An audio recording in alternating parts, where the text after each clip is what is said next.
Welcome to Multiple Offers, a real estate show with competing perspectives. Today we are talking about a brief history of Greater Vancouver real estate. Put that coffee down. If you're good at something, never do it for free. How'd you get the gig? Oh, they were hiring. It was only a 2-week course. I will sell this house today. What are you, some kind of real estate agent? Oh, he's a realtor. There is a difference somehow. This is Multiple Offers, a real estate show.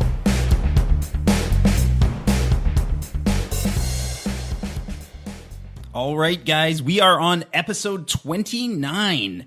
And today we have a special guest. Normally I am outnumbered by Matt and Jeremy with the New West guys. Woo. I've brought in my partner, Mick McLennan, to back me up today. Mick has been one of the longest running realtors in the Greater Vancouver area. He has... You just said he's the oldest realtor in the Greater Vancouver area.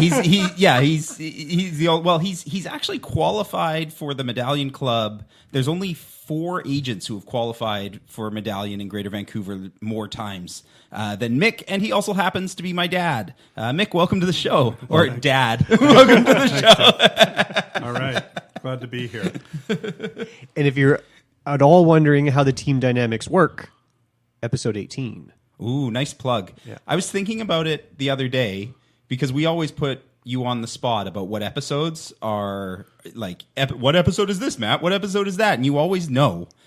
I was thinking about while I was driving, like, at what point do we hit critical mass and we can't just put you on the spot anymore and have you? It's starting to become a problem. Yeah. I definitely don't know the numbers from the election edition. Oh, okay. Those are a little harder. You're lucky, though, because now that we're through the election, we don't have reason to call back to those as much. But it's because of my obsessive nature to check our listening stats. Yeah. I read through and I see the titles, so the repetition keeps them fresh. Nice. Well, what's been going on, guys? Jer, how have you been? Well, I'm just really excited about this episode because we finally get to have the two teams hash it out and find out who's going to be officially find out who's the superior team. So I'm just really excited about this episode. Real estate wise, though, it's like weird because we kind of had a couple situations where there's been more than one offer on a property, a multiple offer, if you will. Yeah. Which I don't know. I thought the market had crashed and nothing was happening and sky was falling. But it seems that there's still people out there that are interested in the same properties. Yeah, which has been nice.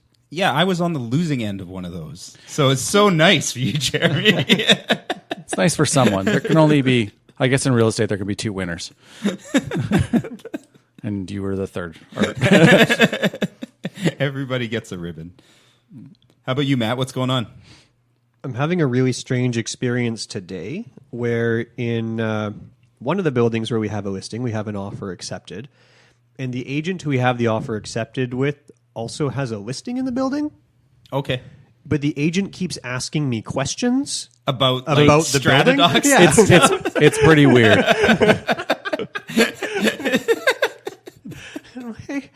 I mean, okay, like I will do the work. I want to close this deal, but they maybe don't even need it for their buyer. They're just getting free research for their listing. Yeah. I'll borrow those strata docs from you. And I'm starting to wonder when I'm going to reach critical mass, Geoff, when I stop answering questions. Well, I would really like you to, because if my memory serves me, this feels like maybe the listing that my buyer lost out on. So you should totally stop answering all those questions. I'm going to do enough to help you out later this afternoon, Geoff. Oh, yeah. If you want to bring that offer you were talking about, I'd be really excited. Dad, how are you? What's going on?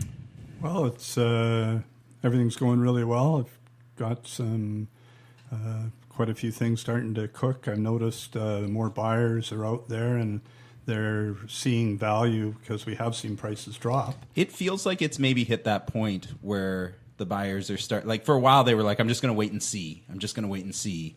But activity seems way up. Well, history tends to repeat itself. And for years we were in a 7-year cycle. Yeah. And people swore by it. And then if you think back to 2007, 2008, where the whole market just fell apart in the United States. And at that point, our market got really slow in New Westminster. And a matter of about 4 or 5 months, we saw approximately a $50,000 drop in prices. Yeah. And, and everybody was walking around saying the world's falling and everything's going to just go like the United States. Realtors are getting second jobs. We were actually getting rid of a lot of them. Yeah. So that was kind of nice. But then the strange thing happened. We saw the price reductions, and there's so many people want to live in greater Vancouver area. All of a sudden, the market just turned overnight, and in a very short period, we gained the 50 back and haven't really looked back since. Yeah. Yeah, for sure. Like the buyers decided, yeah, that's enough. That's about, I'm comfortable with that discount. I'm ready to buy again. One thing that happened too is it did reach a point back in 2008 and kind of 2009 where the sellers kind of said this is enough. Like so many sellers just pulled their homes off the market. Yeah, they were not playing along. Yeah. My mom was for sale then. Yeah. My parents had separated. The family house was for sale. It was for sale for just an eternity. And I'm like, what is going on? And she's like, well, no one's buying. So, like, I'm not just going to drop everything to make something happen here.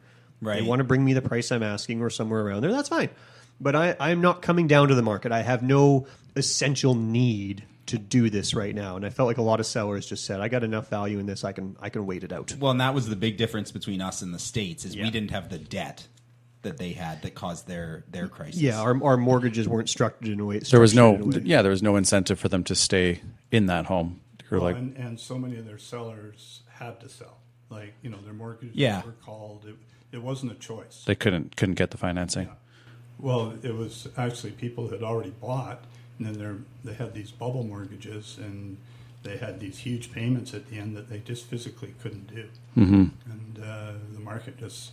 And then the other thing that if you look where it fell in Palm Springs or in Phoenix or in Florida, down there, their tax structure is so different that they could buy a whole bunch of homes and write them all off, and they don't get their first home as capital gains free, right, like we do in Canada.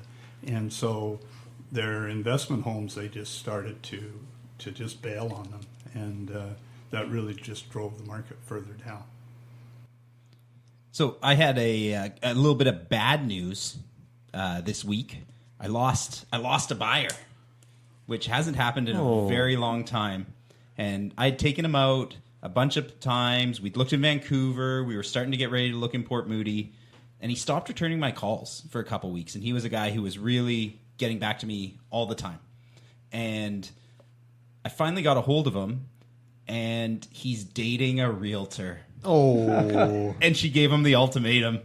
She was like, if you don't work with me, this cannot continue. That's crazy. Not the worst way, though, to let it go. No, I mean, I figure, there's not much I can do with that. I did hit him with, like, hey, if it doesn't work out, I am still here. Well, the good news is that's happened to me a few times in my career where a relative or they start dating someone and, first of all, 80% of the people who just hop into business aren't going to be there in 5 years from now. Oh, yeah. So you do get them back. And then they realize what a good job you were doing. Yeah, sure. But I met someone just randomly, at an open house. You're just chatting, and or a similar situation with family members where they like, oh, my brother's a realtor. Yeah. You're like, okay, well, and especially when the market's down and things aren't going so well, you're on the market now for 6 months with your brother. Yeah. It can't help but get in your head that, is this person the reason why my house isn't selling? Because my house is amazing. There's nothing wrong with it. So, right. It can be hard to fire that family member, right? I had a listing once where midway through the listing appointment, they told me, the husband's dad was a realtor.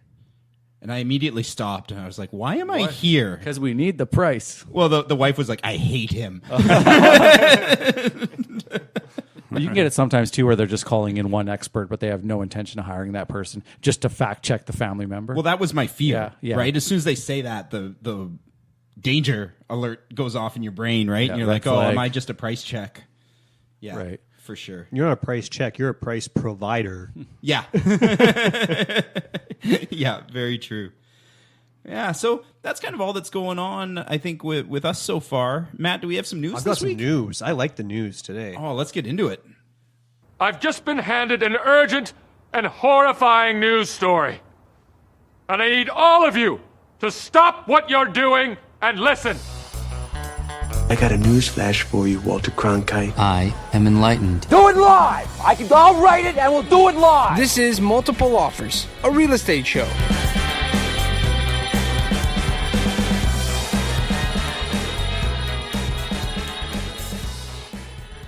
Okay, coming into the news segment, I'm going to do a little technical difficulties apology. I plugged in Jeremy and Mick backwards, and that's why Mick was sounding a little low for our audience. There was a little hum too, and that's why I sounded a little smarter. Yeah. So we're cleaned up. Well, Jeremy is the guy who figured it out, and he's like, you keep turning dials, and I'm getting louder, and Mick's getting quieter. I think you're doing it wrong. Oh, is that the note he passed you? Yeah. I saw the note pass. Passing notes on the podcast. So, apologies. That's behind the scenes stuff right there. Yeah, wow. You got to stay tuned for the extras. Pulling the curtain back. Yeah, thanks for sticking through that. We're going to be good through the rest of the episode. So, the news that came out this week, I don't know if you guys heard about this. There's been a whole bill proposed for the province about the mega mansions on ALR, the Agricultural Land Reserve. Did you guys hear about this? Interesting. No, I haven't. All I hear about is Trump, something about an election going on, skies falling, states. So I thought I'd find it in a couple of different news outlets, but it seems to be getting the most traction on Global News. They're talking about, I guess the problem has been that the real wealthy people are buying up farmland, and they're building giant mansions, right? And then they have they maintain basic farm status by just finding the most minimum criteria, and they're like, well, I kept 5 chickens or whatever the rules are. Well, and right? someday if that status changes, it's jackpot time because the farmland doesn't sell nearly as high value as it would if that was just regular residential and the property land. taxes are dirt cheap. Significantly lower. They build a 12,000 square foot house, they pay $3,000 a year in property tax. I was talking to somebody too in Surrey, and they'll actually, the farms out in Surrey will let people use the farmland for free, or sometimes even pay them so that they can qualify for the tax breaks. Yeah, they just open up their fence and say, hey, I let your animals graze in here. You give them grazing rights, and it's done, right? So the government is concerned that we're losing farmland. Not because we can't lose it. It is in the ALR, but it's not being used for farming purposes. Right. And when you build a mega mansion on a home, the value of the home, of course, has to be the house itself has to be taken into account from going forward. So the land there becomes financially out of reach for somebody who just wants to be a farmer. Right. So they're turning into luxury properties and not actually functioning as farms. This was actually on the news a couple months ago, and it went to the Richmond City Council, as I recall, and they were trying to restrict the size of the homes that could be built. And at that time, I was told that, or what I heard was that they didn't pass that. So the status quo was still there. It's possible it was the same thing. Maybe Matt's story, maybe. Well, it is. They do reference the Richmond decision. Yeah. So they're saying that they put a maximum size on the house of 10,700 square feet. That's what Richmond did. Oh, okay. This proposal from the government is saying it will be about approximately, they won't give an exact number, but 5,400 square feet. Half. Yeah. Wow, that's like an average house. That's not big enough, in my opinion. Yeah, it's a bit low. You're talking about acres and acres of property, right? Yeah, and if you want to build 6,000 or 7,000 square feet, I'm okay with that. Yeah. Has anyone at the table sold ALR before? I have never sold an ALR house. I have. I was hoping you would answer yes. Yeah. No, and when it first came in, people would start little tree farms, or they would run a few steers, or but most of the smaller pieces were actually homes, and people tried to keep the status so they could, reduce their taxes. Yeah, so generally, the final quote here is the government says the ability for landowners to build mega mansions was making farms unaffordable for new farmers, threatening the short and long-term viability of the ALR. So that's why the government is intervening, trying not to make these giant homes. So sounds like a good idea. In theory. If it works. Yeah, this one maybe seems like not like an overreaching knee-jerk reaction, but 5,400 sounds a little restrictive. I'm curious how many new farmers there are. Is that an industry that a lot of new people are going into, or is that something that maybe this is totally off base, but I would think that a lot of the people who become farmers, it's in their family to begin with. I have to think so too, because it's so cost prohibitive to become one. Are you guys setting up Mick again here? I'm not. As a new farmer, or not so new? You look at right. It just feels like a total setup. Stick around for later in the episode to find out what Jeremy's talking about. But in since the 80s, like a lot of the farmland has become berry farms now, and I guess I don't know really anything about it, but they obviously must be profitable, because when you drive around, you see blueberry farms everywhere. There's like the Krause Berry Farm, and I mean from Dreegers Delta right out to Abbotsford, you see them. Yeah, Well, Something's going right. And so if we're going back to the 80s, that's actually probably the segue Jer was actually looking for, because we're going to go into our main topic now, and we're going to go through real estate decade by decade and talk about how it's changed over the brief period of Mick McLennan's career. Yeah, 40 years. Now you want to get nuts? Come on, let's get nuts. You decide your own level of involvement. Well, I guess this is a case where we'll have to agree to disagree. I don't agree to that. Neither do I. Wrong. National debt. Wrong. You're enough advocate. Wrong. With that money, lost. Very nice words, but happens to be wrong. You're listening to Multiple Offers, a real estate show.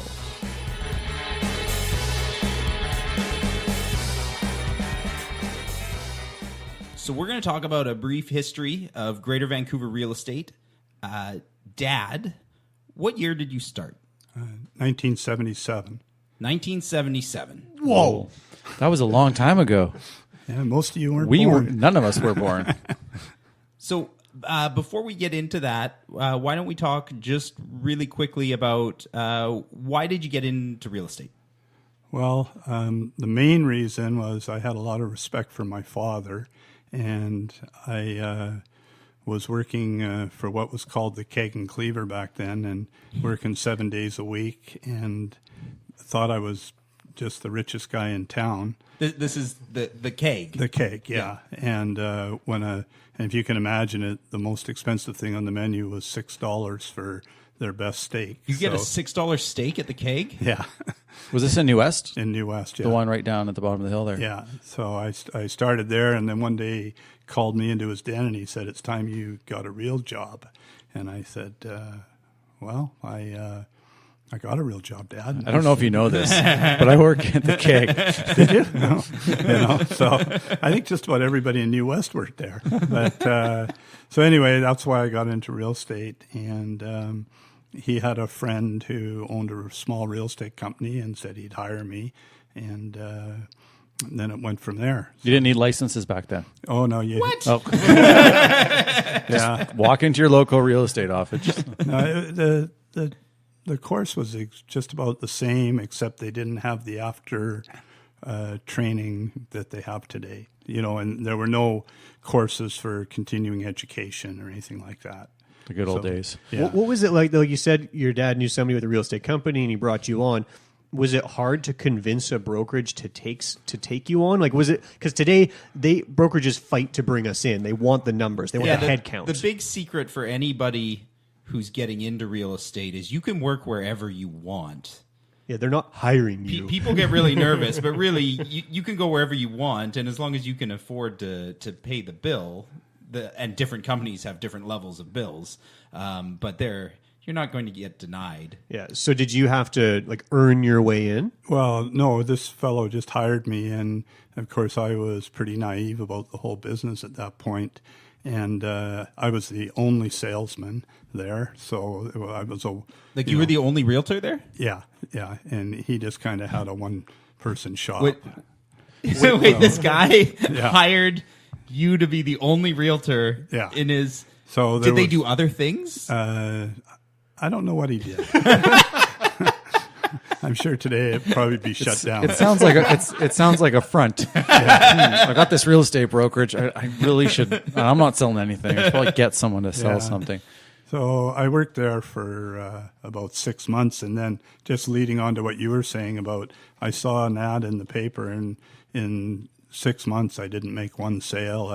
I I learned a lot, but so we did the type of real estate that was just not enjoyable at all, like total cold calling. Just gave me a book of names. So phone book go through, yeah, and just straight, and there were no computers back then either, so it was very different. And then I saw an ad in the paper for a company called The Permanent, and it said, "We'll pay you $1,000 a month to come and work."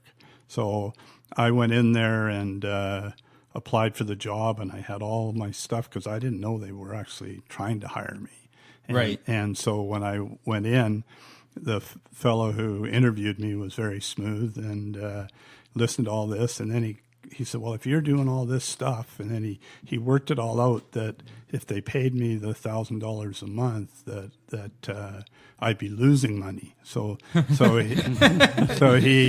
he hired me, and I didn't take the $1,000 a month, even though I was dead broke, and went to work. And that story got told at conventions because 2 years later I was the top salesman in the company. Wow. And so he loved that story, and he'd bring me up on stage and make fun of me. Did anybody take the $1,000 a month, or was that just the trap to get you in the door? That was to get you the realtors to call, and they were trying to hire. Right. And in those days, it was a very different business. The company paid all your expenses, but they took half your commissions. Right. What was the market like in 77? Well, 77, it wasn't very good, but I didn't know that. So that really helped. And there wasn't all the articles in the papers like there is today of, like watching every little tick of the market. You were the keeper of the information. Didn't know. No, the public didn't know. And yeah. What I started doing, if you can imagine this, I started a big books and I recorded every sale in New Westminster because that was the only way you could find out what they were, and other than doing full searches. So you would go in on a listing appointment and the fellow would say, "Oh, Joe, my neighbor sold for X amount," and and they would lie to get out each the other. big book. So you had to have your info, and it was a different business then. So things got good in the 80s. Well, things got really good in the late 70s, and everybody was buying. And if you can imagine this, then the market just crashed in the early, like 1980, 1981. And we had our general manager. The year of my birth. And, great timing, Geoff. Yeah. It was all Geoff's fault. But if you can imagine, our general manager came in and spoke to us as an office, and he said, well, if a person took a $60,000 mortgage, and only 4% of Canadians could qualify, so the whole market had to collapse. The only people who were buying at the end when it reached its peak were like consortiums, and different groups were buying investment homes, and and they made, but interest rates hit 15 and then worked their way up into the low 20s. 20%. Wow. 20% interest rate. So it just, in 1981, I had over 150 homes listed myself. 150. Wow. If you can imagine that. And I would just spend all my time going from house to house, listing to listing, doing price reductions, because then one person would go 10,000 below the last sale and it would sell. And then everybody go to there and then nothing else would sell. I mean, the market was really tough. When did you guys see it turn around? Was that you mentioned 7 years sort of cycles? As we got into the later 80s, anybody that bought in, from 82, 83 up to about 87 did really good. Were interest rates coming down? Or yeah, they started to drop, and the government knew that the whole country was going to go bankrupt if they didn't do something, right? Yeah. So did you find back then? We were talking about this at lunch the other day. Where the swing, like it seems like the market now when it swings pretty fast. Either way, like it either skyrockets up or plummets down, and it doesn't necessarily seem to last all that long. Were the changes in the market, were the durations longer back then? I would say definitely. Yeah. But when it got turned off, it got turned off hard. You know? So, it was, it was a tough time in real estate. Well, and I guess we weren't really an international market back then either. Not at all. If the locals can't afford to buy, nobody can afford. Well, one of the big things was when Expo came here, and we caught the most beautiful summer ever. Like it started off, and all these people came to Vancouver. That's why I'm here. You know? Oh, really? Yeah, my dad came to Expo from Edmonton. Yeah. Really? He's like, I want to live here. This is nice. I'm going to live there one day. 3 years later. That was so perfect. It was like you guys planned it. Thanks. So that kind of started it, and then the word got out, and I remember this friend of mine who came for Expo, and he said, if you can imagine, they said, never rains here, eh? So, of course, all the people in BC said, no, it never rains. So, and of course, our, the numbers, the population of Greater Vancouver at that time then just started to increase and increase. So it was total different. So if we're in the 1980s, at what point does the pager and or cell phone get introduced into the real estate business? I was just going to ask that. Okay. Yeah. Okay. Well, you don't have to give an exact year. It's not a test. We had pagers, as I recall, right from when I started, but they... Oh, so even in the 70s? Yeah, we had pagers, but cell phones weren't around. And then I got a phone, like that was attached to make a call. I had to phone an operator, and then she would call the person. Now, was this a car phone at that point? This was a car phone. So you plugged this only in... because it needed the car battery. Right. Yeah. Yeah. And Did then... it plug into the lighter jack? Is that how it got its... Oh, it was hardwired. I had to have it installed. Oh, really? Oh, yeah. This wasn't portable at all. You get that done in McLennan Motors? I don't know. Yeah. For those who don't know, my father came to New Westminster in the 1940s after World War II and started McLennan Motors. So, total side note, Jared and I saw a van outside of his complex a little while ago, an old red Ford van with like an authentic Did it have a McLennan Motors, tag on the back. And they they had the Patella Bridge on their sticker. So, it's... if only we had photographic proof. Sorry, side note, hardwired into the car. Yeah, so anyway, that was... and if you were going to talk on the phone, it was like an embarrassment. Like, you didn't want to let anybody want to see you talk on the phone because no one had a phone. Was that when lines would get crossed? Well, yeah. That's a long time ago, too, though. Yeah. No, but... No, like what would tell Jared about what I'm talking about. Yeah, I can't tell that story here. But what would happen is someone would make a call, and then you could listen to all the phone calls that were going on when you're driving around. And so sometimes they would say, "Oh, an operator, I want to make another call," and the first call sometimes was to their spouse, and the second call was sometimes to their girlfriend. Oh, yeah. So that could be a problem. Yeah, it wasn't good. So anyway, just anybody else can hear. Anybody could hear. Did you ever pick up on any other like real estate stuff? Like your competitor is making a phone call. And you're like, I always thought I was the only realtor in BC that had one, but I probably wasn't. Was it if you did see someone with a car phone, was it just like predominantly you're like realtor? That's a realtor, you can tell. Well, or guys with way nicer cars than I had. So, yeah. Not many realtors had phones at the very start. But remember, it was a different business, too. Like, if someone phoned you and you got back to them within 24 hours, they were really happy.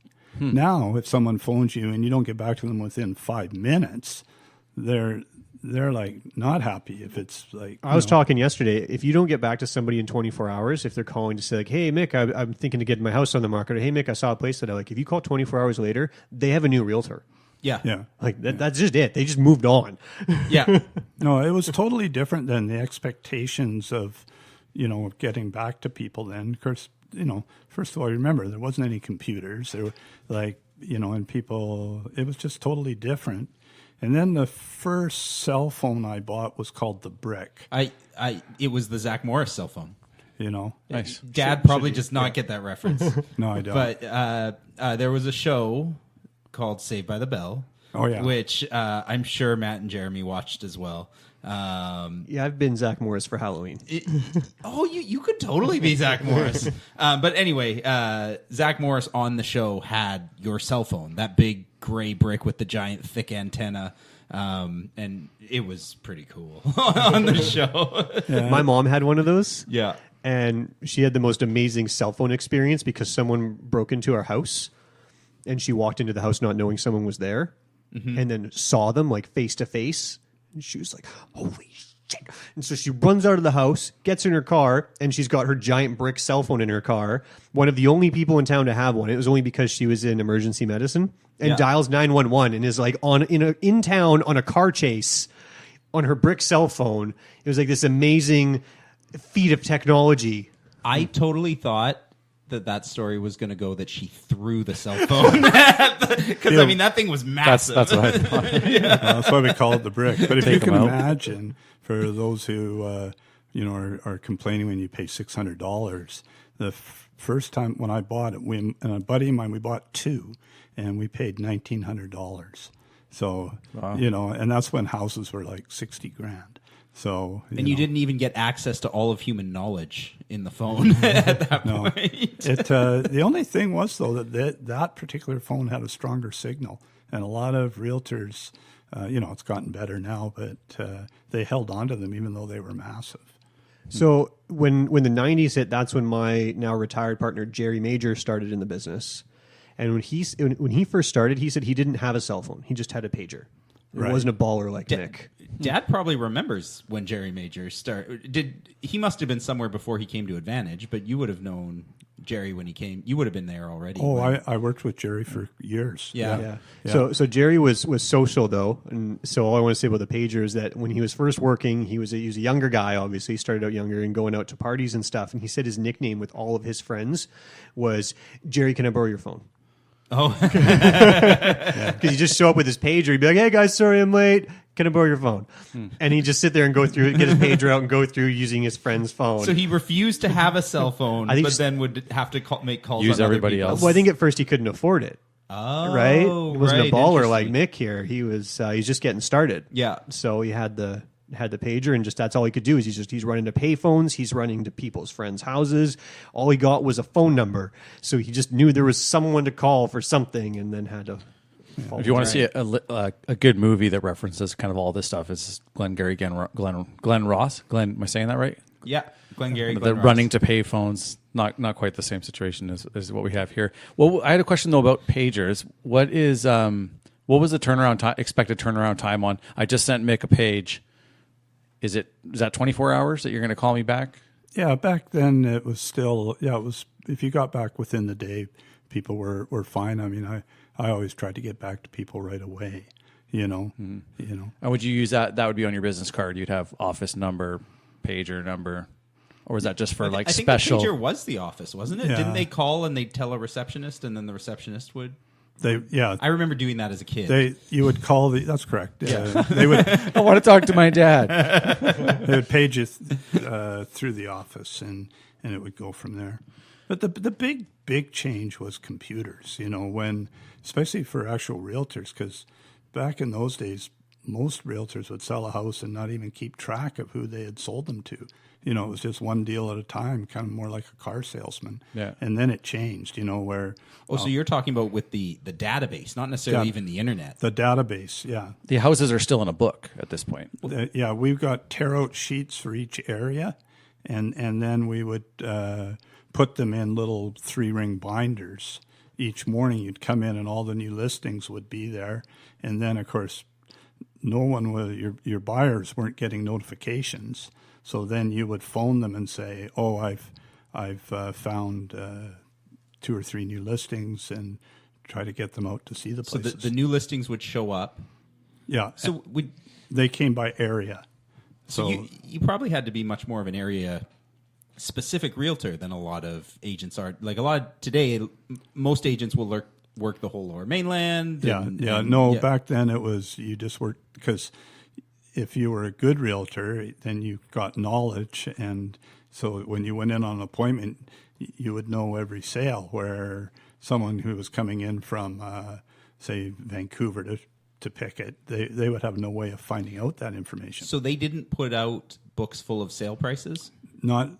They started in the board started to put them out, and I can't remember what. I think they started to publish like they would do a small book once a month. Yeah. And but you had to go research it. So in the beginning, did you have to actually, like, if Matt sold a place and you needed to know that for a listing you were working on, would you have to just call each agent and be like, hey, what did that sell? Like, how did people get that information? Well, you had a thing called the microfiche, which which was from Land Registry. So I would buy that, and so I would look up the houses and I could see their history. So the office had a machine for one of those? Well, to tell you the truth, I worked for a national firm back there called The Permanent, and they had the one machine in Edmonds. It's now a high-rise there. So you had to drive over there and use that machine if you want to get the information. And so what I did was I went out and bought the microfiche reader and bought all the things, and I had that in my office. What did this thing look like? Oh, it was huge. Yeah. Have you seen one? You haven't seen one? I'm not. City Hall has. I mean, them. I've got an idea in my head of this, like, magnifier. This is how depressing the change in technology was. When I went to university, I still had to use it.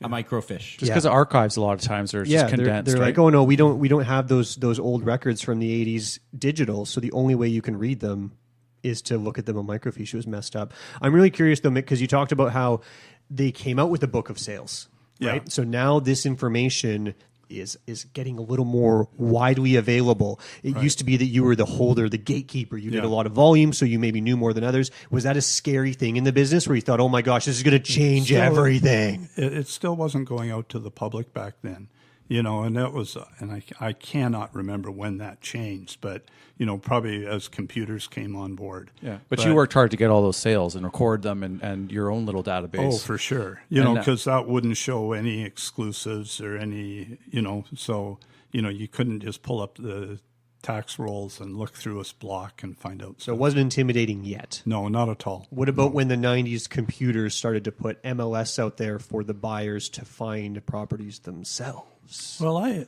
actually thought that was one of the opening that made our business far better.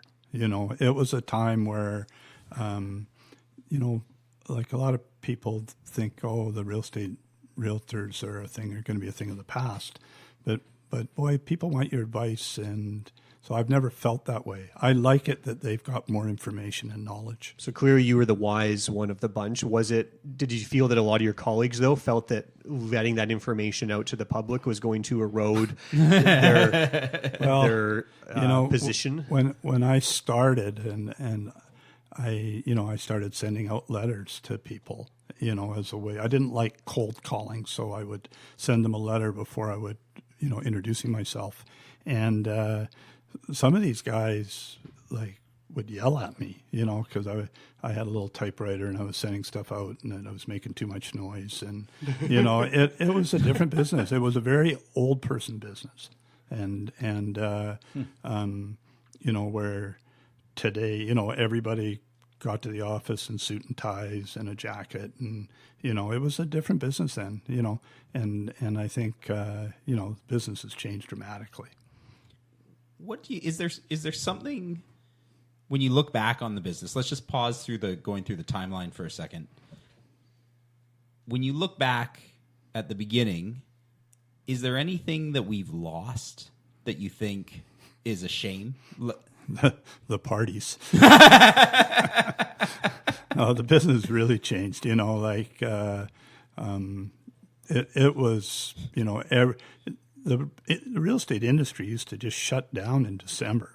You know, and all the lawyers and notaries would have open houses, and it was very, very social. Where and I think the realtors in offices were closer together. They would go and meet at the office, and there was more social aspect to it. Yeah, a lot of people work from home now. Yeah, now, no one worked from home, Well, where would you find the microfiche? Yeah. or the fax machine.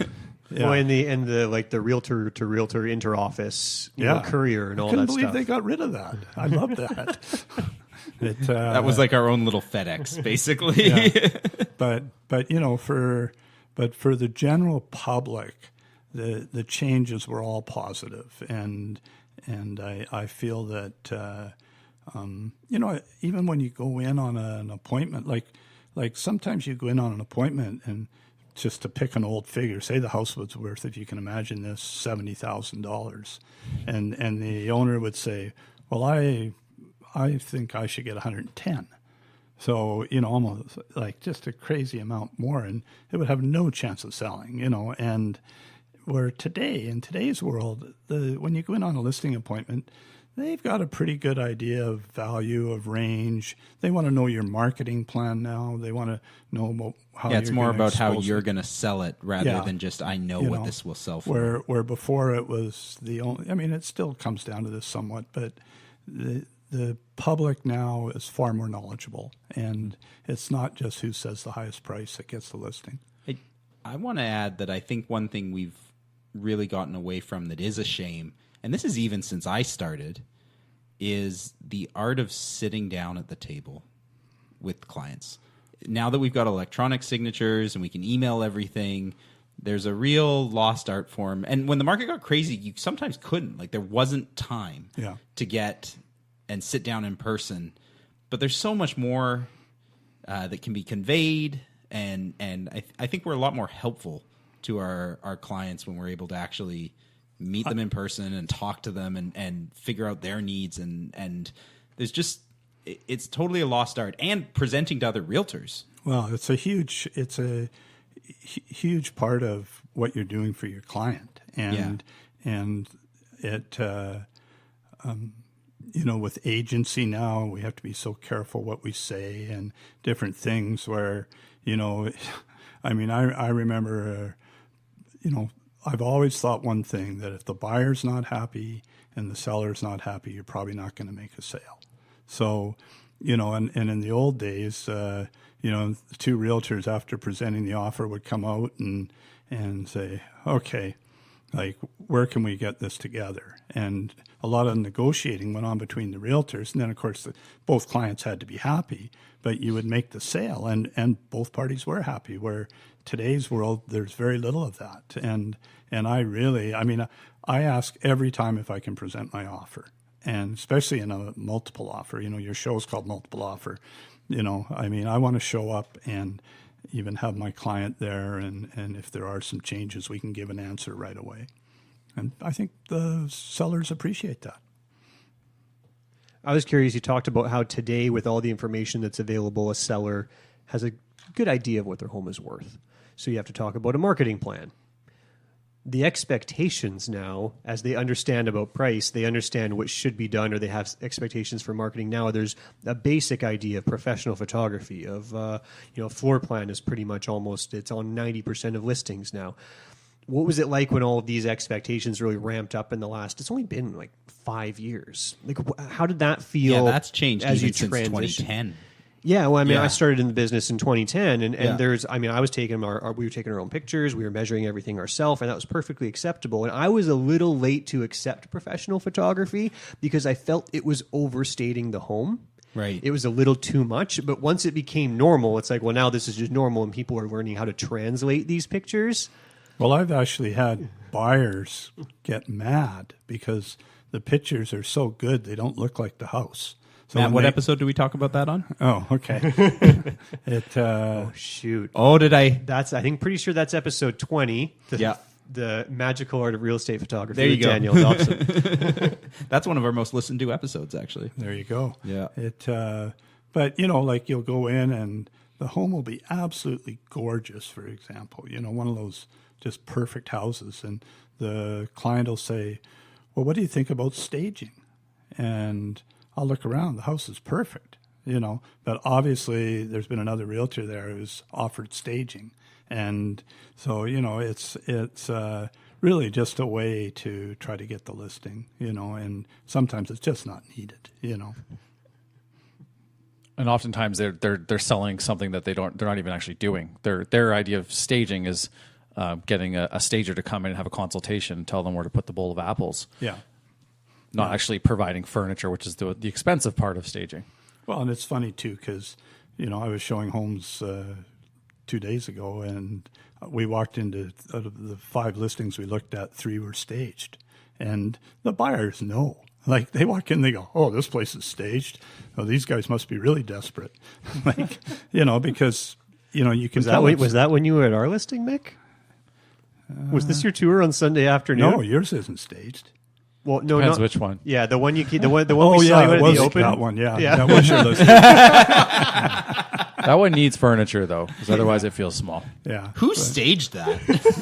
It would have been empty otherwise. There's nobody living there. Well, and empty homes do look smaller without furniture. I don't know why it works that way, but it's more than just lipstick. Here's reality, in my opinion. Okay, like a competing perspective. Well, you know what happens is, like, when people come in and see a vacant house, they're far more likely to write an offer. Now, and what I've found over the years is, once they're interested and you write an offer, they end up paying a fair price. So I think when you get a vacant home, a lot of times you'll get more offers on the property than something that looks like they're still living there and maybe it's priced a little too high, where the buyer says, oh, well, these people must be anxious, so I might get a good deal, so let's write it. Then they come back with the counter, and by this time they like the home and they're excited about it, and they end up paying a fair price, and so staging always isn't the go-to. I agree with you, not always, but I do think, and I'm breaking we're supposed to be a team versus the New West Unified guys. front. Yeah, oh yeah, sorry. Yeah. But don't worry, Geoff. Jeremy and I have never disagreed on the show. I know, never.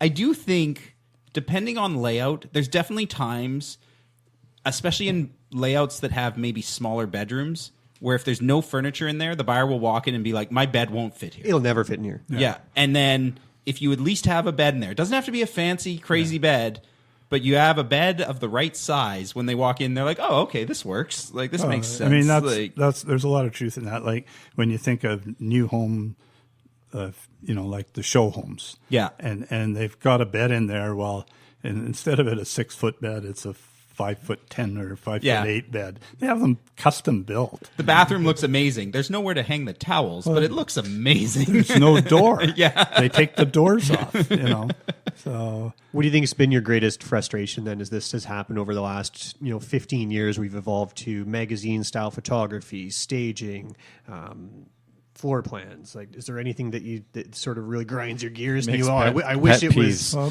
my biggest pet peeve in the industry, the thing that I found the hardest, is when the charter rights allowed for part-time realtors.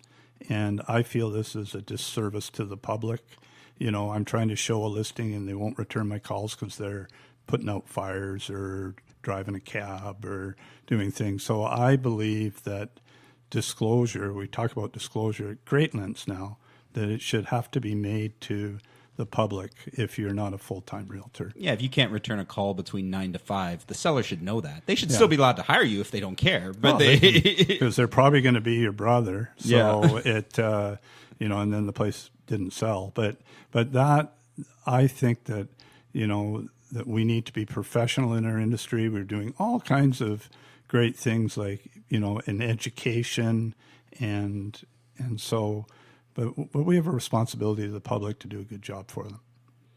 Dealing with hundreds of thousands of dollars, millions of dollars, people's big assets, and you kind of want. It's a good question to ask, I guess, if you're interviewing agents. Boy, if I was, no one to ask though.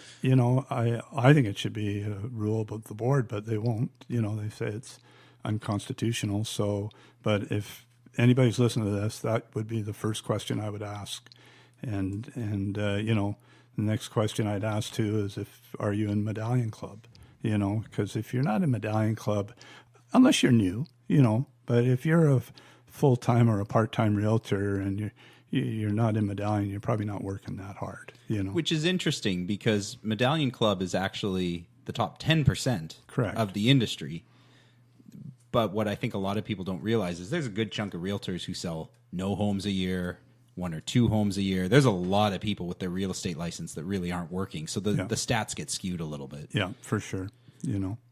Let's get back to the timeline. So let's go to the year 2000. How does real estate change in the year 2000? Kind of sounds like the future. What year did you start? I started 2006. Okay, so the market was still okay then. Yeah, no, everybody talked about the world falling, but by that time we were, everybody was computerized. There was more and more knowledge getting out there, and we just started to have our population increasing like crazy, and I think, from the early 2000s, we saw huge jumps in property values, and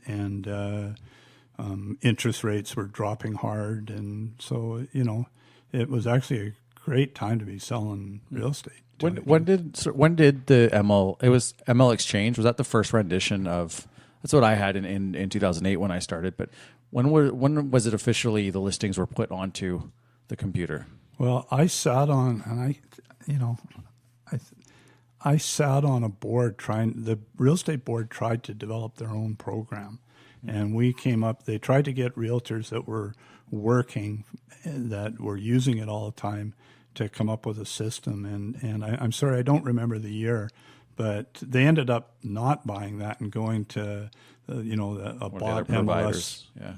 And then they tried, but again, I think one of the biggest things is being able to notify people now of, their needs for the listing, where they're automatic getting notification. And that must have been a huge change too, because even when I started, I remember you talking about driving around New West looking for signs. Well, in a really hot market, like some of the marketing tricks that are not tricks is the wrong word, but marketing strategies of, and a lot of the public, when the market's hot, do not like it, where they say no offers till Monday or things like that. That didn't go on back then. So, I would get up at 5 a.m. and drive the streets and look for new listings, and then try to get my buyers in right away. And if it was something they liked, get an offer in. So it was different, and the computer was there, but that would, and even today it takes 2 or 3 days to hit the MLS, so it was a way of getting your buyers there quicker. Right. But let's go back to the market changing or not changing. So my father, who got me into the industry, one day came in and he said to me, we're having dinner at home, and he said, I can always tell how the market is in New Westminster. He said, if I drive along 8th Avenue and there's lots of sold signs, then I know the market's really good. And he said, when the market's bad, they're all for sale, nothing's selling. Oh, that's so true. So, when you think about that, it really is true, that in a really good market, everything's selling, and when the market gets tougher, the people are more picky about their location. Yeah, the busy streets are way harder to sell. Way harder, yeah. I can't go back and reference which episode we talked about that. Oh, right. Matt. Might have been episode 7. So I think we're closing in on modern times where all of us will actually have been around to have seen the changes. So when we go from early 2000s to now, to me, one of the biggest changes is in buyer behavior. When I got started, there was no GPS. And I remember one of the first pieces of advice Dad gave me was drive the route. So I'd get to my showings like an hour early. I'd drive the route, make sure I was taking the most efficient You're talking route. about your tour, so you've got so I've got four homes to show, for example. And I'd drive around, make sure I knew how to get to each one of them, and then I'd go pick the buyer up and take them and go. And since GPS came out, I find it's very rare that buyers want to actually ride in the car with you. I can tell because my car washing bills have gone down dramatically. Yeah, and I think that's probably one of the biggest mistakes that realtors today make, because that's when you're part of I often say to a potential buyer, I said, you're not going to hurt my feelings when you're telling me about the property, but I need to find out what they're liking and not liking about a property, so then I can narrow it down to find the home that they want. Mm-hmm. And it's a way that, when you're out looking at homes for a couple hours, that you get to know people, and so you develop a relationship, you learn what they want, and then you find that property. Where if you're not getting any feedback and you're just looking at an MLS, well, they say they want this, this, and this, but when you start listening to them, you may find out other things that are very important to them. Yeah, if you're not traveling in the same car, you need to find a way to artificially recreate that experience, whether that's sitting down for a coffee after the tour or whatever, but you need that time to get to know the buyer and what they like and don't like and all of their tastes. Yeah, that's certainly, there are other ways to find it out, but it would happen very naturally in the car. Yeah. I would find that that was, I always want the people to come in my car, and I still do. Now, the one thing I do with GPS, they'll say I'm going to show when I'm not sure of the area. Of course, if it's in New West, I don't have to put anything in. But say you're in an area where you're not as familiar, I put in all my addresses before I pick up the client. So it. But GPS has been pretty good. Yeah, I can remember. Actually, it kind of brings back memories of. I remember you having like maps for people and stuff, or like just double checking, because it must have been pretty not too far after when we started, but that it sort of became more prevalent. I used to print out MapQuest. Yeah. Do you guys remember MapQuest? Oh, yeah. Well, we gave out, the real estate board sold map books for the whole Greater Vancouver area, and they were kind of cool too, because they showed the sub areas in those maps. Right. So people could look and then say to you, I want this sub area. Right. So when I had a new buyer, I always gave them one of those map books, So I feel like it's a product of technology, though, partly why the buyers don't get in the car. Like, yes, GPS, but they are more informed on the listings. Yeah. I find the list also gets a little shorter. Like in the last 3 years, part of it is because so many properties were sold. Like you don't get a lot of opportunity to see. Yeah. You don't tour 5 or 6 properties. You go to maybe 1 or 2 with your agent because the rest are sold. This is the new one that fits your criteria. We're going to see it now. So you just meet there. Well, and I always tell buyers at the start too, I'm like, at the start, there's lots to look at, but you're not going to like any of it because it's all the stuff that's been on the market that other people haven't bought. And then the new listings are going to come on, but there's only going to be a couple, right? Like to look at a time. And yeah, I mean, we used to do 4 or 5 listings a tour all the time. Now, Matt, you're totally right. It's oftentimes you're looking at 1 or 2 at a time. Well, what I've been saying to, like, the way I feel like we're in, everybody's saying, we're in a slower market right now. But I love this market. This is a time where you can give your buyers great service. Your sellers have a selection. Like, they can go out and not just have 1 or 2 places to look at. And if they get there, the market's not so bad that if you get it priced right, you guys were just talking, you had a multiple offer last week. Places are still selling and you're still seeing lots of sold. So this market is where the good realtors do really well. The people who are prepared to work and give service to their clients. And have difficult conversations with sellers. Well, you know what? The sellers kind of know, Some, yeah. But it's not as, I know but they're not surprised when you can show them why, if you are priced too high.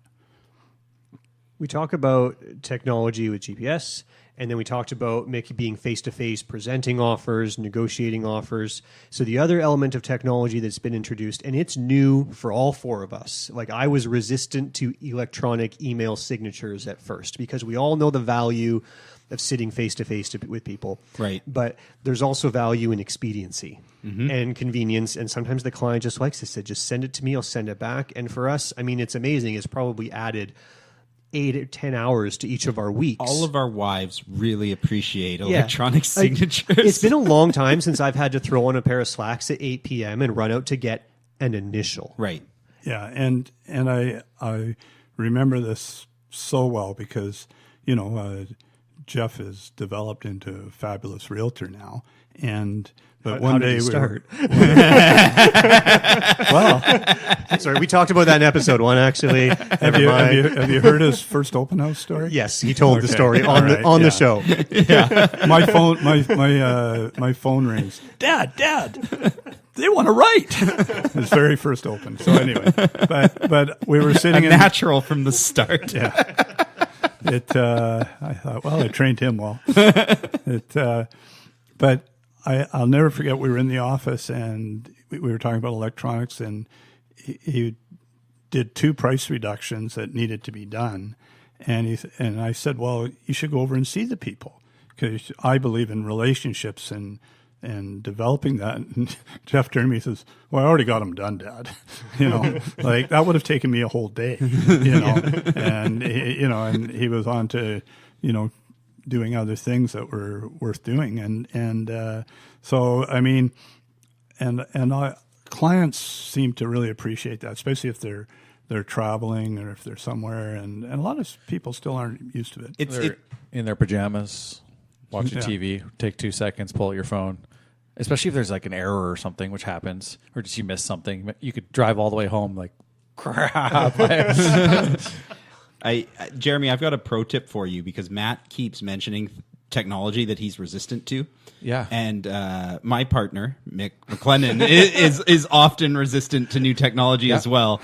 And what I've learned over the years, and you're a tech guy, you like new technology, is I just integrated into the business.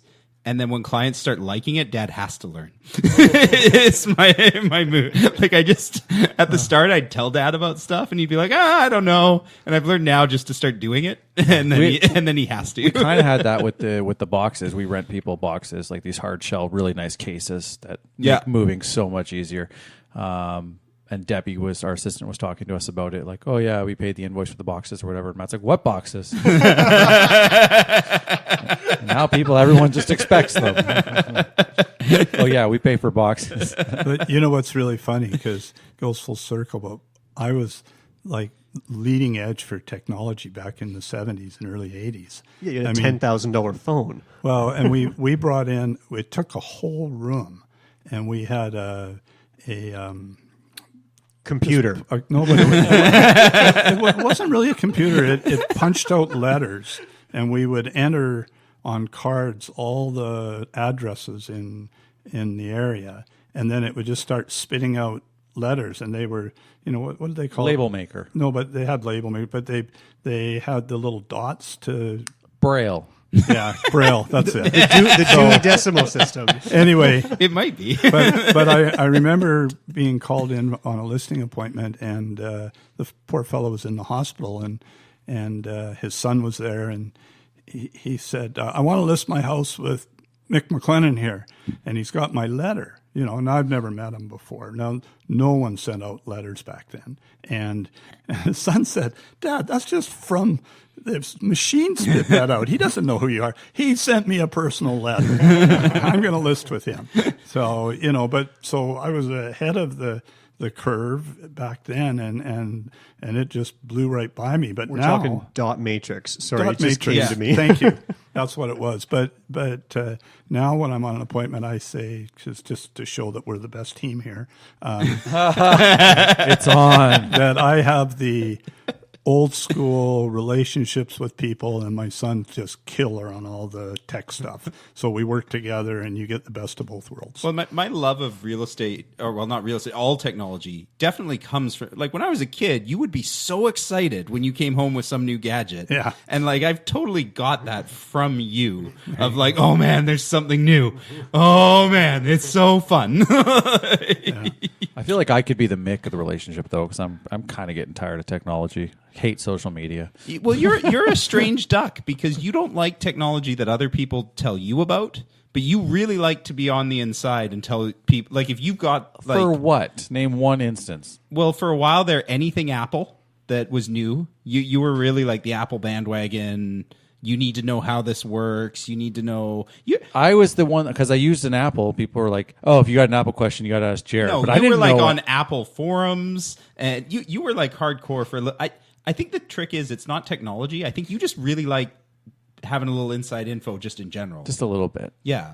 I mean, like, you were so excited when you took Matt and I to that new Donaire place, and we both liked it. I do like inside info. Yeah. And it was really good. Like, you were right.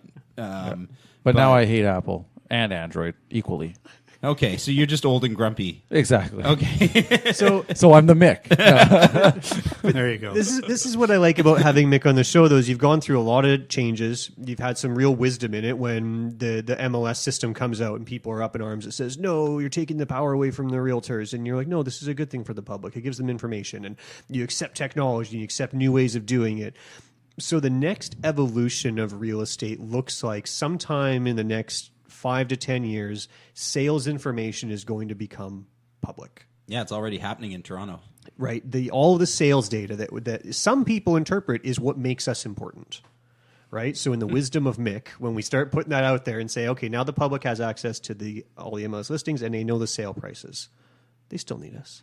Oh, they totally do. And you know, a lot of, like, you know, you go over to England and they have to show their own houses. You know, they've got a really weird MLS system over there, and people don't like it. You know, and you know, I think you just have to, as long as you keep giving service to your clients and showing value.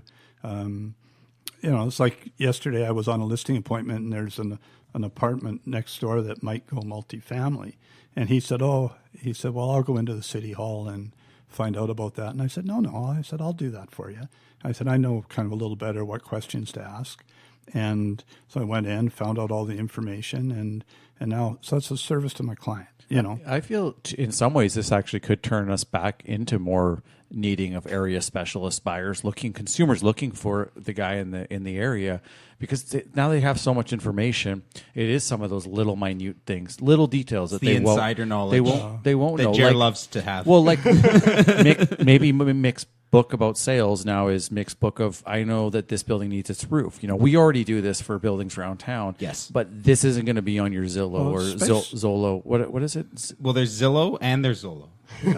What's the one in the States? Zolo came here already and didn't really do too well. Zillow is coming and is going to be pretty cool when it gets here. So much information. They give the public a is that in the States now? It's massively successful. Well, people actually, their there. stock took a huge hit yesterday. But in general, it's a very successful company. They work with realtors in the States, and they essentially give the public a ton of information, and then they have kind of realtors based on a rating system and an area that then they recommend to people, right. and away they go. But, you know, back to your comment on specializing in the area, right now with all the things that have happened in New Westminster with the zoning changes and what the city's trying to do for certain areas for possible townhouses, knowing the ins and out of Queen's Park is crucial, you know, and there's a lot of that just isn't, like they'd have to study for weeks to get all that information, where we've been to the public meetings, you know, and, you know, so I think there still will always be great value. Lots of value for a good realtor, not a part-time realtor. There you go. So we've had a lot of stories about the past, and we've probably, from Mick and Geoff's side, monopolized a bit of the storytelling. I think it's time for Matt and Jared to tell a story. It's story time with Jared.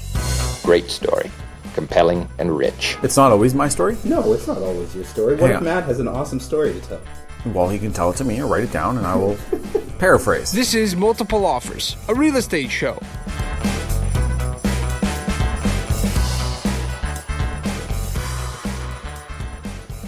Jeremy and I have been teasing this for, I swear, like 6 weeks now about how we might eventually it's 6 months. get to tell the story of the nightmare tenant.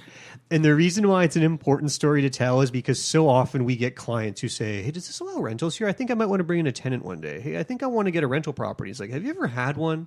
Yeah. Do you know what's really involved with having a tenant? Because what might happen is you go and you spruce up your apartment a little bit. This one was built in the 80s. They put in new carpeting in the bedrooms, some new flooring, do a little bit of stuff. And within 3 years, they have run this thing down to being essentially worthless.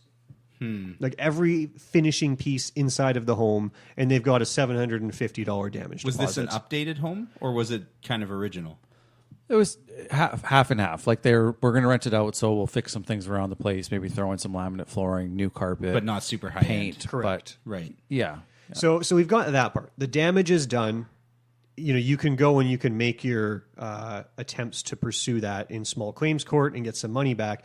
The other problem is these tenants, and I don't care if you guys are listening, you stinking millennials. Oh, Matt, there you said it. Wow. They're a young couple, and they felt like we are doing so much for you and being so cooperative for you and Jeremy. We have been so accommodating. We've allowed showings, this 2-hour window once every week. Okay. You call and you want to talk to us, and we get back to you 2 days later. 2 days later. Send a text like, hey, wondering about access for this. They damaged stuff in the home. We were going to pay to replace the stuff that they damaged just to help sell it. And we texted them. We're like, hey, you've been complaining to your landlord that the dryer's broken and he's bought a new one, but you haven't accepted delivery. And we're going to come in and do these repairs with our guy. Can you give us 3 days, 3 different times and days for us to coordinate a person to come in and do this for you? And this doesn't really work. No, busy. couldn't get in to get that. Yeah, get that fixed. So in the end, we figured this cost the seller probably $20,000 as far as not getting into the home, not allowing showings. It was in such poor condition that it was there. We couldn't do the repairs. It was just one thing after the other. Not to mention the damage deposit. Just the risk is so great that you have half a month's rent or whatever it is now, maybe a bit more because you got a pet. Oh, the other, excuse me, sorry. It's okay. Yeah. The other problem too is, say you do go to court and you win the court case, but you still never get the money. Everything is stacked against you. So if you are, I guess the words of advice out there, yes, if your building allows it, or you have a house or whatever, just be careful, because it can go, when it does go bad, it can go really bad. Now, that was the worst, and most of the time the physical damage to their property isn't necessarily there, but we've all experienced it with tenants when you're trying to sell a home and you just want to get in the door. Yeah. And it's hard on tenants, but just so people listening know, the actual rules are if a tenant is given 24 hours notice. Now, I believe that has to be in writing if they want to make it sticky about it. And once you cross that line, it already, that really sours that relationship. Oh, once you get into, I'm going to put a notice on your door, and I'll be there regardless. Yeah, and you got to remember too, they don't want to move, right? Definitely. We are a massive imposition on them. And it's their life's upset, and a lot of tenants don't realize that when they do move, they're going to get 1 month's free rent. So, it's in fact, a lot of landlords don't know that. So it's a tough time. It is, and I'll say that I'm upset about these particular tenants being so difficult, and I don't want to make that seem like renters are bad. Yeah. But if you're somebody who's going to sell your home and you have a renter, it's not their fault. You're right. They don't want to move. It's an imposition on them. It's their home they've been living in, and you want to keep coming in and showing it. Of course, they don't want that. I guess the advice is just know that it is going to make selling the home complicated, and that is the tenant's right. Mm-hmm. So the really important question I want to ask you, Matt, is: are you aware that you are a millennial? We are not. Yeah. Well, in a gray area we are, but we don't fall into this world of these guys kept telling us how hard their lives were. Right. So you don't feel you fit the millennial mold, they're even though you're right on the cusp. They're fitting the hyperbolic stereotype. Right. Yeah. Extreme entitlement. Yeah, and I think we have a tenanted, one of the properties that's tenanted right now with amazing tenants, and so we're technically they're also millennials and they're perfectly amazing. Okay, so you're not a millennial racist. No, Geoff's saving my ass here, saying that it's. But another thing to mention, and this is one for tenants out there. The realtors know, and we do try and accommodate and just try and be as easy as we can, make it as easy as we can on you. But we get asked there are investors out there that want to purchase that property and might want you to stay. And if they see that you aren't doing any favors for the realtor, you're leaving everything just a pigsty to. Our first most interested buyer on this property wanted to rent it out. So then they would have got to stay because they can't kick them out. And they walked in and said, "These tenants are horrible. We don't want them." Oh, that's too bad. They burn themselves. They don't even know it, right? Because they think anyway. There's a lot I could say. Lots of lessons in there, but quick little story about tenants. All right. Well, why don't we? We've got a question of the week for Mick. Why don't we move into that and then wrap things up? Check out the big brain on Brad. How's that working out for you? What? Being clever? Who knows where thoughts come from? They just appear. You're listening to Multiple Offers, a real estate show.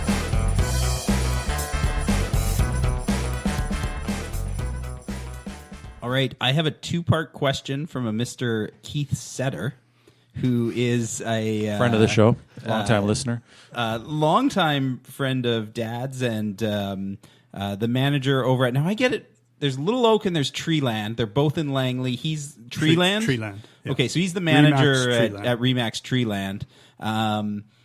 One of these questions is a little bit tongue-in-cheek, and the other one is a real one. So Keith's first question is, have you ever fallen asleep at an open house? Yes. It was... Come on, Keith. And just so I've been totally set up, it was one of my first open houses, and it was raining so hard. My clients were in Toronto, and it was just pouring, like beyond pouring. And I guess I just kind of dozed off, and I woke up at 7 p.m. And there's an actual... He knows he would have been totally setting you up for this. Yeah. So here's the part of the story that I didn't tell him, was the people across the street saw how late I stayed, and 2 weeks later I listed their house because they thought you were working really dedication. Did the sellers wake you up? Like they got home? No, they were in Toronto. They were in Toronto. Oh, yeah. I see. So no one woke me up or anything. I don't know. I thought this was an inside joke because Keith Setter has a collection of you falling asleep in different locations. He does He's got a photo collection of like dad asleep at an airport, dad asleep on different people's couches. So, do we have any dirt? Do we have any dirt on this, Mr. Setter? Well, I think we'll probably have Keith on the show at some point. Yeah, you want Keith on the show, and then I'll do a couple questions. Return the favor. Yeah. The real question is, who would you say was your earliest mentor, and what were some of the biggest lessons? Well, my earliest mentor was a fellow named John Erickson, who was the president of the of Canada Permanent, and I was really thinking I was doing great. And, the second, third year, I was top of my office, and I was pretty proud of myself, and I was working really hard, I thought. He called me in my office one day, and he said, how's it going? And I said, it's going great. And he said, well, you're not doing nearly what you should be doing.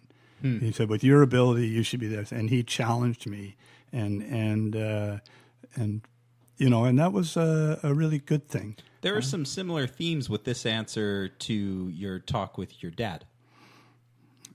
I'm not quite following you there. Well, my dad, yeah. When you were at the keg and you thought you had a real job. Yeah. Oh, I see what you're saying, yeah. No, but... not to say that the keg wasn't a real job, but just both of those seem to be people telling you that you're not working to your full potential. Yeah, I guess the big thing was back then, everybody just said the only way you could be successful in real estate was by getting listings, and I had a client walk in the door, and I was a real new realtor with the Permanent, and they said, we want to buy a house. And I went out for the next 2 or 3 days with them, found them a place, and they bought it. And I went, gee, this was fun. This was good. And I took on a total different way of selling real estate than everybody was preaching back then, and that was to work with buyers. And then lo and behold, 5 years later, I was the top lister because people move again, and I had done a good job for people. And so, I worked with so many really good realtors, and I found in the industry that people share. And one of the realtors that I really have a ton of respect for is Sheila Francis out of Coquitlam, and we used to meet once a week and just discuss what we were doing, what was working, what we could do better to become better realtors. And then I've been in mentor groups with top producers from each area in the city, and that's been really good too. And but John Erickson was the guy who really kind of said, hey, don't read your own press clippings, kid. So awesome. Well, Dad, thank you very much for coming on the show. Thanks for coming on the show. If you guys have any follow-up questions for Mick or any questions for any of us, you can reach us at feedback at morealestateshow.com. Matt's giving me the look like, really Geoff, disappointed in you. We're 29 episodes in, and you're still getting this wrong. Feedback at morealestateshow.com. If you want to reach Dad or I, you can find us at realestatennewwest.com. Matt and Jeremy are at thenewwestguys.com. And if you liked this show, please think about leaving us a 5-star review on iTunes. It helps us get out to more people. Thank you guys very much. Thank you.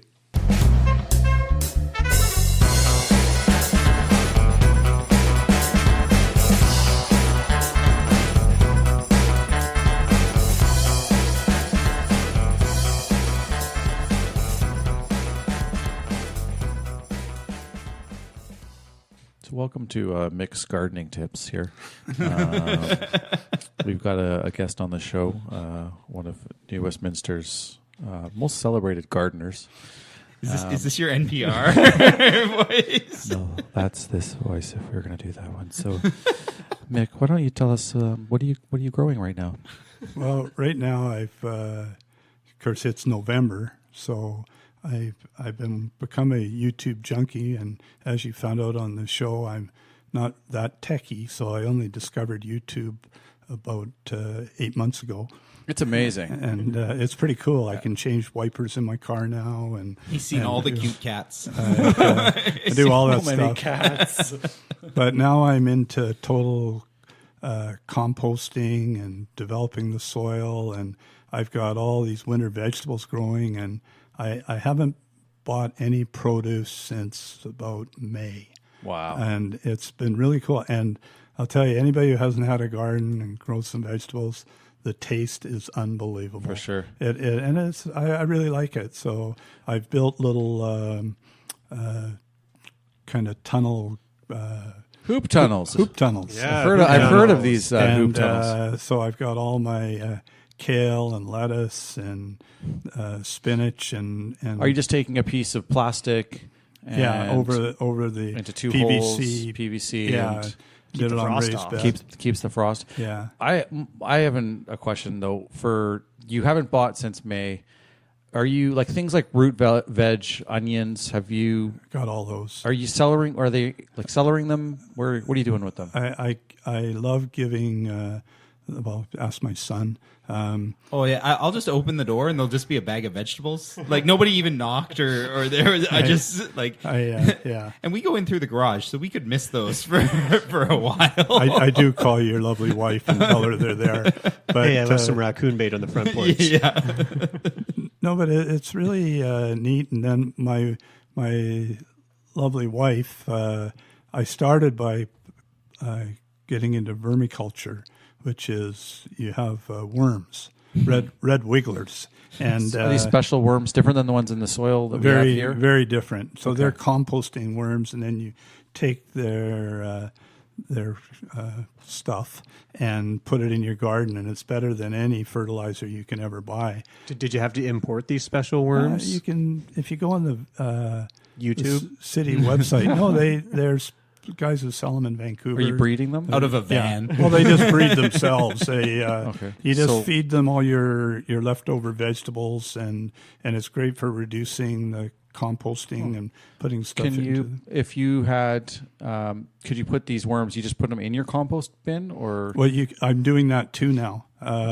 So I've got once it gets past the stage where it's real hot. Like when you put fresh grass cuttings and all that, the compost gets very warm. Right. And then for finishing it, I put a big whack of those worms in there and just let them go to town. And my wife thinks I've just lost it. The other thing, she's not a fan of the worms. No, she hates them. Okay. Yeah. I got to get some of these worms. Okay. Does it take a lot of space up to grow the worms? No, not at all. And the other thing I did was I didn't buy one plant this year.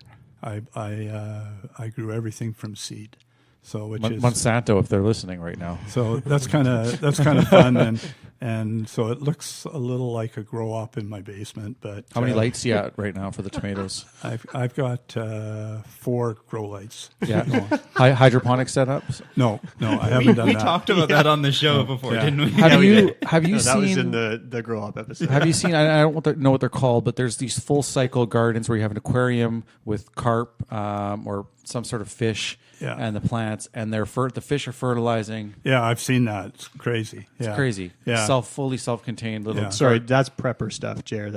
He's not quite there. He said he's seen it. I've seen it on YouTube, but I haven't done it. Is that a goal? No. Okay. How far away are you from having chickens at the house on It's Queen? actually for people in New Westminster. They don't realize, but the bylaws allow you to have 5 chickens.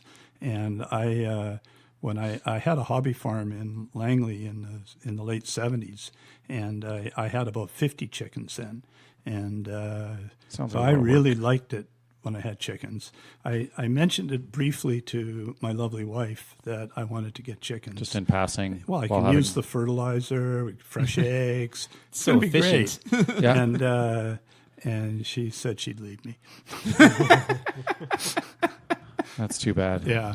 And the other thing that was really cool, like the grandpa moment I had this year, was I took my little grandson Asher and we planted cucumbers, and I built a trellis and did all this, and I got him to plant the plants that I'd grown from seed, and then we went in the backyard and he played for about 5 minutes, and he looked at me and said, "Okay, Grandpa, let's go get the cucumbers." But it was really neat. And then he, as they got big, he's been out there picking them and. Oh yeah, he loves cucumbers. He loves cucumbers. Yeah. So that's cool. It was pretty neat. Well, that's too bad about the chickens. Yeah, we could put some here. But he's at Strata though. Oh yeah, okay. Maybe we don't have a chicken bylaw.